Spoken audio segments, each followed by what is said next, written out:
Your Honor, if I could just add real quick, I think technically just because there's been the order to conduct the evaluation in the first place, there's technically supposed to be an adequate hearing finding Mr. Ibarra competent to proceed. This is that hearing. We stipulate to the report. I think the court just has to find him competent, which we have no objection to. There is certainly a factual basis for this court to find him not only competent at this time, but competent at the time of his trial. And that factual basis is not only an absence of evidence that he was incompetent, but the factual basis is the report that I have submitted to Your Honor that has now been filed as State's Exhibit 1 or admitted as State's Exhibit 1. The court considered whether a formal plea of incompetency was required under Georgia law. Although no such plea had been filed, the court reviewed the evaluation and the full record and concluded that the defendant was competent both at the time of trial and currently. With this issue resolved, the court moved forward to address the amended motion for a new trial.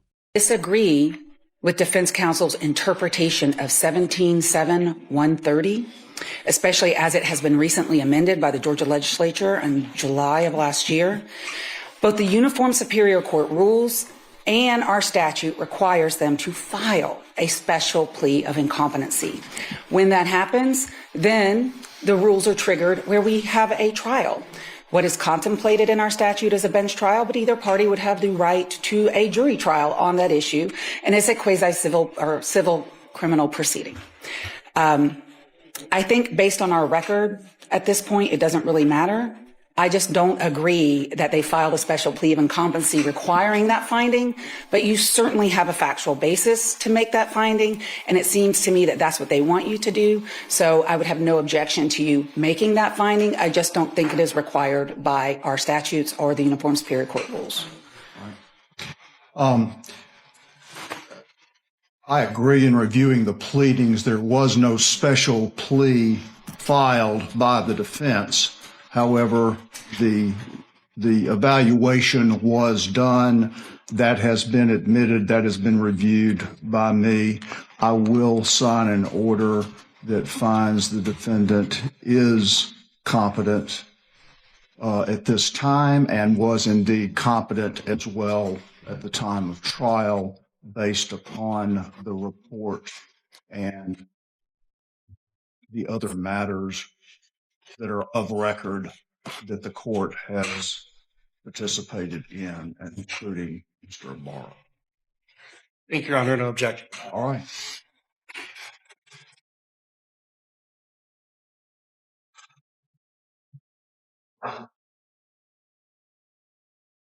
Does either side want to be heard about whether or not this evaluation should be placed under seal?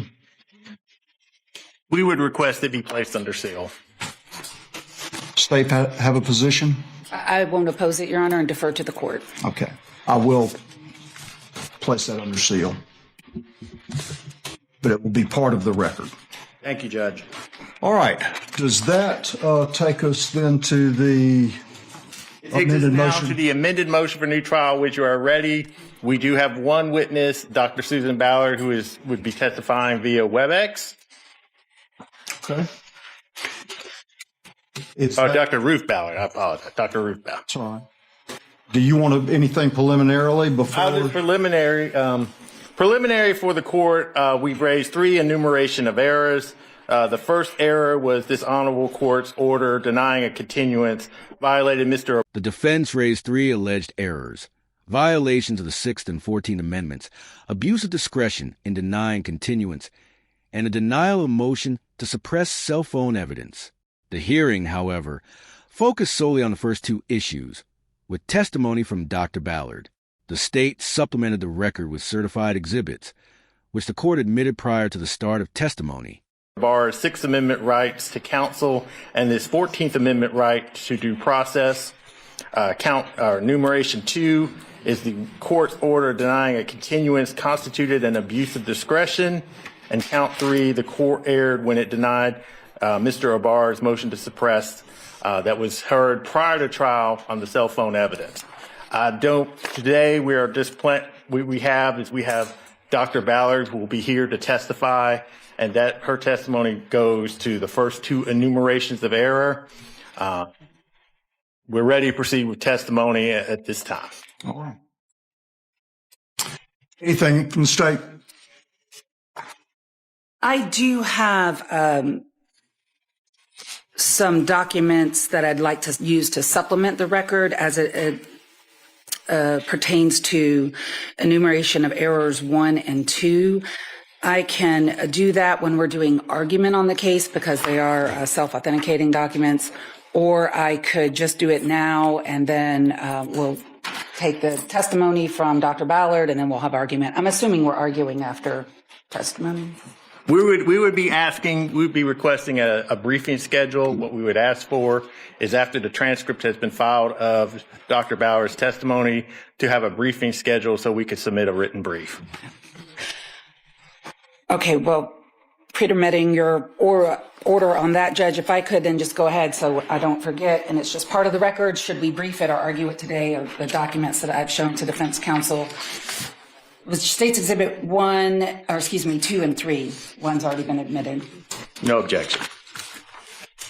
And for the record, States Exhibit 2 is just a GBI record certification that shows how and when the raw data in this case was distributed to trial counsel and when they accessed said data. And then States Exhibit 3 is just my letter dated September 17, 2024. To the GBI requesting the raw data on behalf of the defense. And I should note for the record that States Exhibit 2 is a composite exhibit. It has 3 documents.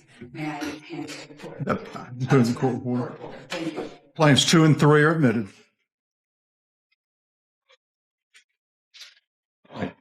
You want me to give him his Dr. Ballard? Yes.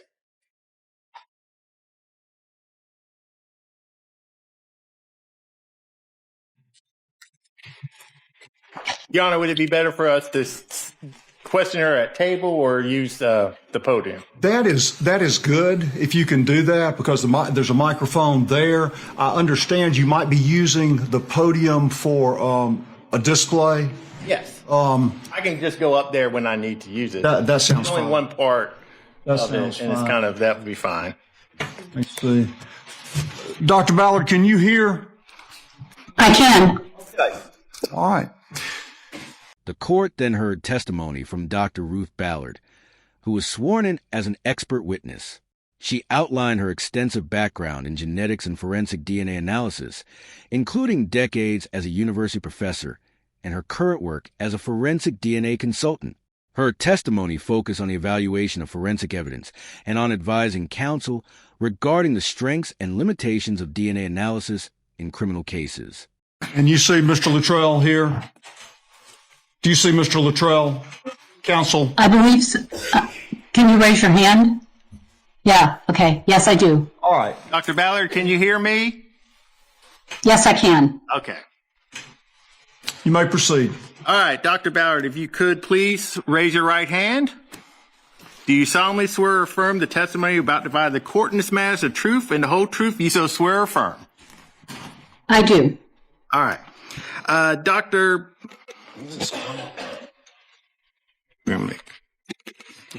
Okay. All right. Dr. Ballard, could you please state your educational background? Yes, I have a bachelor's of science in biological sciences from Sacramento State, and then I have a master's degree in genetics with an emphasis in human genetics from UC Davis, and also a PhD in genetics with an emphasis in human genetics from UC Davis. Thank you. And what kind of work do you do, Dr. Ballard? Well, currently, I'm working full-time as a forensic DNA consultant, but my primary career from about 1996 to 2024 was as a professor at California State University, Sacramento, where I taught the program in forensic biology and DNA, and I developed and taught it and did research in that discipline. Okay. What were the duties of your job as a professor when you were a professor, doctor? Well, there were 4 general duties. One was teaching, and that was primary at that particular university.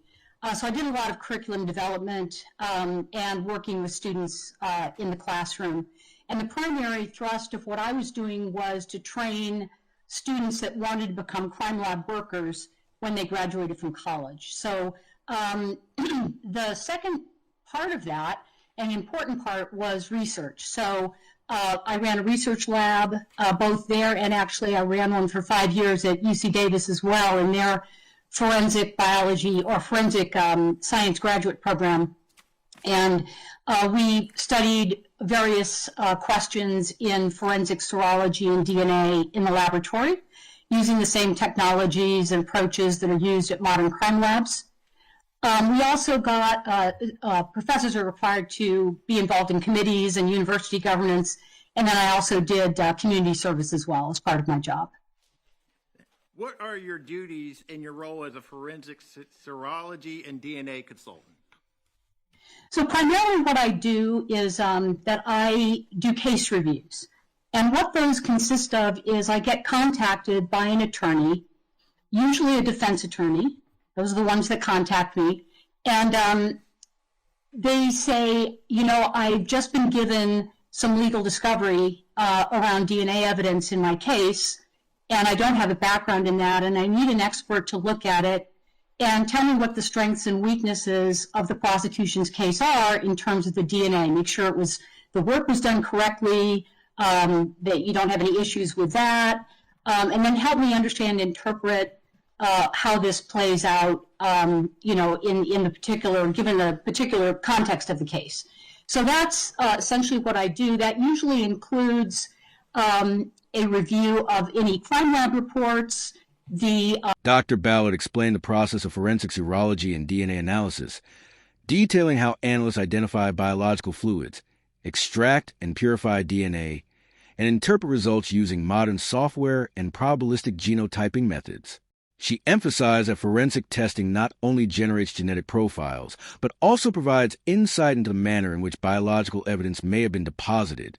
Analyst bench notes associated with those reports, electronic DNA data files associated with those reports, and then these days especially I look closely at probabilistic genotyping. Statistics is usually what people are using, so I'm looking at those reports and so forth. And then once I have gone through all of that, I then usually meet with the attorney and discuss my findings. And then beyond that, I will also look at the context of the case. So what are the charges against the client, read the police reports, look at sexual assault examinations if it's a sexual assault case, or autopsy or things like that if they're relevant. So all of that I look at, and anything else, sometimes there's body cam video that I look at, so anything else that's pertinent to understanding the DNA in context. What's the difference between forensic serology and forensic DNA? Well, forensic serology is a lot older to begin with, and that is the detection of body fluids. And so these are tests that look for the presence of, for example, is this red stain likely to be blood? Is this clear stain saliva? Could it be semen? And then looking under the microscope, looking for spermatozoa. Those are typically the tests that we do. And the reason we do it is you could imagine if you had, say, a bed sheet and it had some stains on it, maybe they're clear in color, and you really don't know where to go to find stains that would likely have DNA from either the victim or the perpetrator or both. And so we use these screening tools to locate these stains, body fluid stains, and then the cells and the DNA that they contain, ultimately to get DNA profiles from that evidence. So it's largely a way of finding evidence, but it also tells you something about how the evidence got there. So obviously, if you have spermatozoa and you get a single source male DNA profile from that sample, then you know that the source of that, the bodily source of that DNA was sperm. So it tells us something about also the transfer that happened. Okay. Are there different software programs or tests which can be used for forensic DNA analysis? Yeah, I mean, so basically a forensic DNA analysis usually starts with DNA extraction after the serology is completed. And this involves taking whatever substrate you have, which might be a swab or it might be a cutting, say, from a piece of clothing, and soaking it in some buffer and a little bit of detergent and an enzyme called proteinase K, and that helps the cells come off of the substrate if there are any cells there, and then pop open and release their contents. After that, there's DNA extraction or purification, which purifies the DNA out of all the other cell contents, like proteins and lipids and other molecules that we don't want in our preparation. And that's typically done on robots these days. So there are robotic instruments that do that with various chemistries involved in that. A very popular one is the Easy Run, and it uses a sort of what we call silica bead preparation to do its purification. Forensic DNA analysis involves extracting and quantifying DNA, identifying its source, and generating a DNA profile. As testing methods have become more sensitive, analysts increasingly encounter complex mixtures, which are interpreted using advanced statistical tools like probabilistic genotyping software. But anyway, there's different techniques. There's a variety of them out there on the market. Once we have a purified DNA extract, the next step is to figure out how much human DNA we have, if any, and if any of that human DNA is male in origin. So try to get a sense of whether or not we have a mixture of female and male DNA, whether it looks like it might be all male DNA or whether it's all female. And that's really important, especially in sexual assault cases, because if you're screening sexual assault evidence and you don't find any male DNA, and the allegation is a female victim with a male perpetrator, you're probably not going to take that sample forward for analysis. So it's a very important step. It also informs us about how to set up our DNA profiling downstream, how to set up that reaction. So there's a lot of information. It also tells us information about whether or not the sample's degraded. So there's a lot of good information in that quantitation step. And that's done by a procedure called qPCR. And that uses real-time qPCR instruments. And it uses one of many types of chemistries that are available on the market to do that. And then finally, there's also DNA profiling.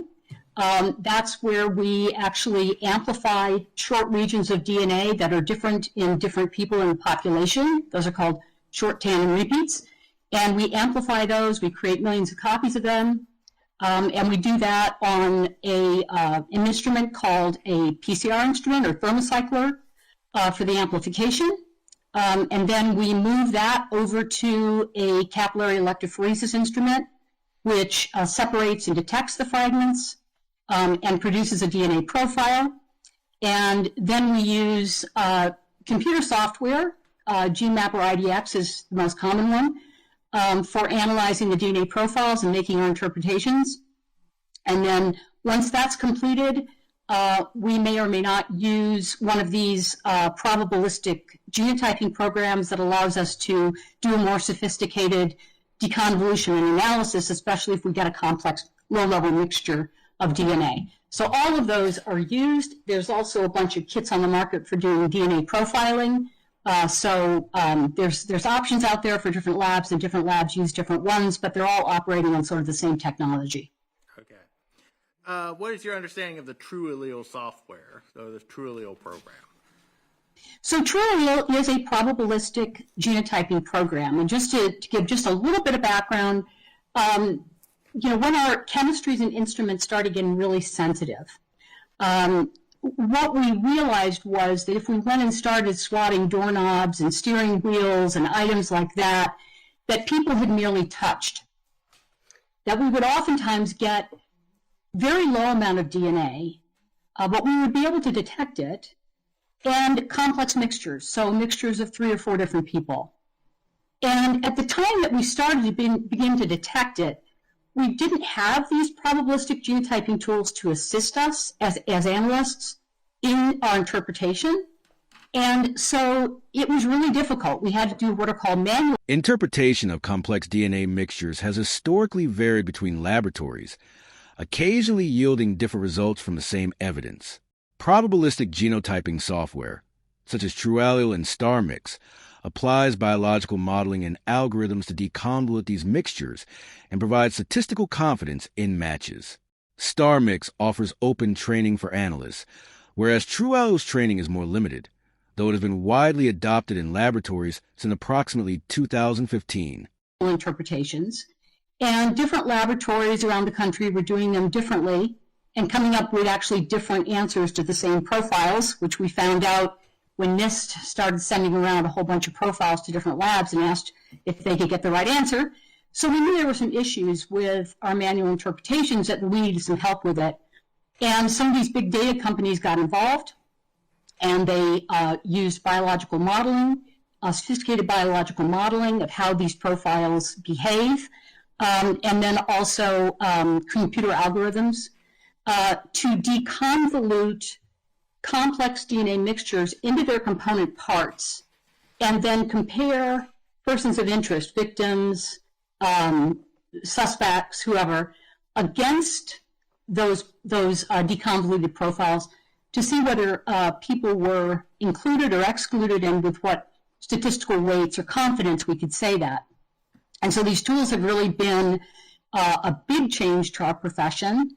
Most labs had them on board around 2020. Some labs are still adopting them, but one program that's out there is called StarMix. That's the most popular around the country. It's used more often than other programs, but TrueAllele is also well regarded, and it's used by, I don't know how many labs in the country now, not as many as StarMix, but it's used around the country as well. How long has TrueAllele been in existence? I think it's been around quite a while, in sort of beta format. So, I think some of the papers started coming out maybe as early as 2000 from Mark Perlin and others he's a major developer of it. But in terms of adopting it, most labs weren't adopting those kinds of probabilistic genotyping programs until around 2015, 2016, something like that.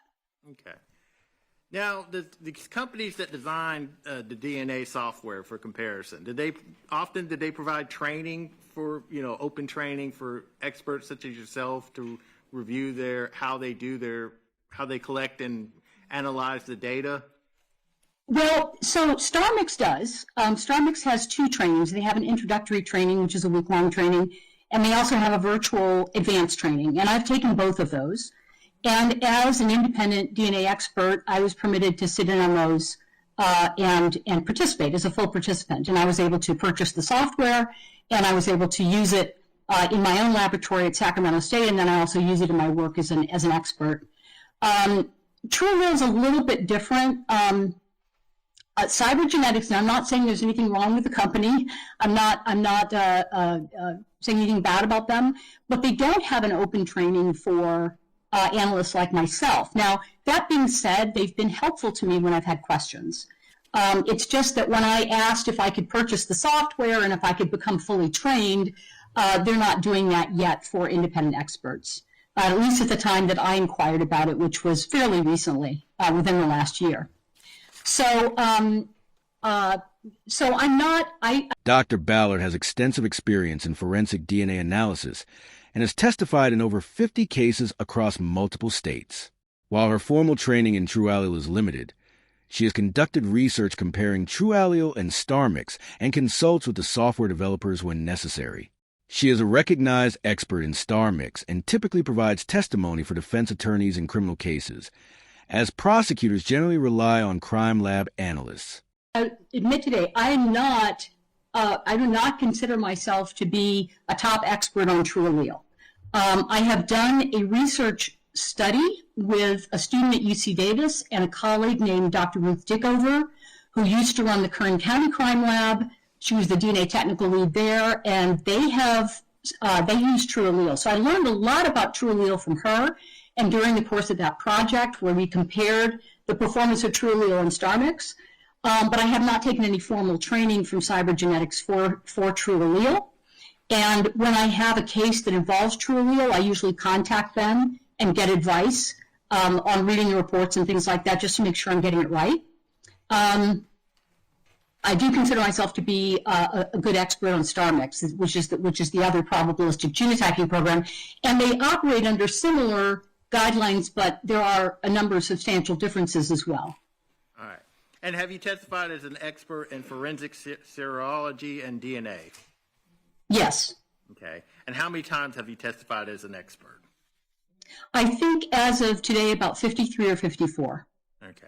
And in those cases, and have some of those cases involved TrueAllele? Yes, they have. Okay. And let me ask you, do you only testify for the defense? Do you ever testify for the state? Rarely. I have testified for the state, but and I'll say also, when we're talking about criminal matters for the state versus the defense, it's the defense attorneys that contact me because the prosecutors use the criminals at the crime labs as their experts. So that's the reason. It's just sort of the way it's set up, the system's set up. When I'm doing civil litigation, I'm about equally between plaintiff and defendant in terms of who contacts me. But in criminal cases, it's almost always the defense. Okay. And what jurisdictions have you testified in? Oh, my goodness. Well, I've testified in, I think, 25 counties in California. I've testified in Arizona. I've testified in Nevada, Washington State several times. I've been to Illinois, Wisconsin, Georgia. That's something I'm thinking about. But yeah, Idaho. I recently was in Idaho. So, yeah, all over the place. All right. Your Honor, at this time, we would move to admit Dr. Ballard as an expert in forensic serology and forensic DNA. Any objection, Ms. Ross? I guess, Your Honor, at this time, I need to, I guess, ask defense counsel, is she going to be offering any opinions on TrueAllele or just forensic DNA in general? Her primarily is going to be testifying as to forensic DNA in general, but she may have some comments about the TrueAllele. Okay. If I may just voir dire a little bit then, Your Honor, and then the best way to do this probably is for me to make a contemporaneous objection if I believe she has strayed outside of her expertise, which I will do. Just for background for the record, because none of this is on the record, at 4:15 p.m. last night, I got her expert report, which is 6 pages long. Had we not been in this posture, I would have, one, reached out to the doctor and, hello, Dr. Ballard, we've never met. Hope you're feeling better, which was not able to happen under the circumstances that I was put in. And also, I may have, after speaking with her, potentially filed a Daubert on this issue. Because we are not before a jury, and Your Honor would be hearing the Daubert anyway, and Your Honor will be the fact finder. I'm putting this on the record to let you know I'm not waiving any Daubert issues. I may actually supplement the record after this testimony in regards to the reliability, repeatability, Daubert factors. But I need to explore some things that I normally would have done in a Daubert hearing that we were just unable to do so because of the timing. So with that, if I may just voir dire a little bit, and then I'll probably just make an extemporaneous objection if I believe she's strayed outside the expertise.